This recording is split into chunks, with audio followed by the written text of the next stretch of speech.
আমরা সরকারকে দাবি জানাই অনতিবিলম্বে আপনারা জনগণের দাবি মেনে নিন এবং পিআর সিস্টেমে জাতীয় নির্বাচনের আপনারা ব্যবস্থা করুন। আমরা দেখেছি জাতীয় নির্বাচনের দিন সহিংসতাপূর্ণ একটা নির্বাচন হয়, জুলাই সনদ যদি সেই সহিংসতার মধ্যে পড়ে যায় এদেশের জনগণের ভাগ্যের পরিবর্তন হবে না।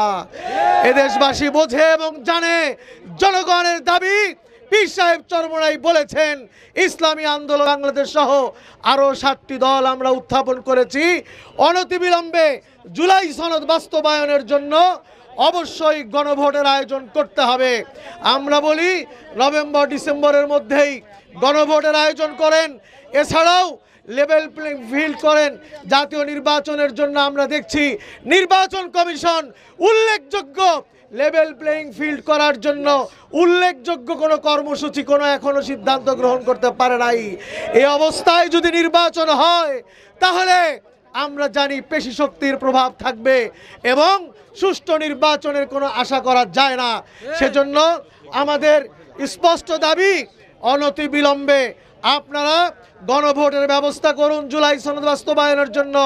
জুলাই সনদের মধ্যে যেসব অস্পষ্ট বিষয় আছে এগুলি আপনারা স্পষ্ট করেন এবং জাতীয় নির্বাচন সুষ্ঠু এবং সুন্দরভাবে ক্রেডিবল একটি নির্বাচন করার জন্য লেভেল প্লেইং ফিল্ড করতে যা যা পদক্ষেপ প্রয়োজন আপনারা সেভাবে করুন। এখনও শান্তি শৃঙ্খলা, দেশের শৃঙ্খলা ফিরে আসে নাই, অনতিবিলম্বে শৃঙ্খলা ফিরিয়ে আনার জন্য সেজন্য আপনারা প্রয়োজনীয় পদক্ষেপ গ্রহণ করুন। এছাড়াও আমরা দাবি জানিয়েছি আগামী দিনে যে দেশের মানুষের ভাগ্যের পরিবর্তন করতে হলে পিআর সিস্টেমে নির্বাচনের কোনো বিকল্প নাই। আমরা সরকারকে দাবি জানাই অনতিবিলম্বে আপনারা জনগণের দাবি মেনে নিন এবং পিআর সিস্টেমে জাতীয় নির্বাচনের আপনারা ব্যবস্থা করুন। কাজেই আমরা এই সকল দাবি নিয়ে আজকে আমাদের ইসলামী আন্দোলন বাংলাদেশ সহ আমাদের সাথে সমমনা দলগুলো আমরা স্মারকলিপি প্রদান করব। ইসলামী আন্দোলন বাংলাদেশের নেতৃবৃন্দ রয়েছেন, আমরাও আজকে স্মারকলিপি প্রদান করব।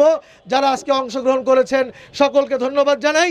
সরকার এবং নির্বাচন কমিশনকে আমাদের যৌক্তিক এবং বাস্তবসম্মত দাবিগুলো অনতিবিলম্বে মেনে নিয়ে আগামী একটি সুন্দর জাতীয় নির্বাচন করার জন্য প্রয়োজনীয় পদক্ষেপ গ্রহণ করুন।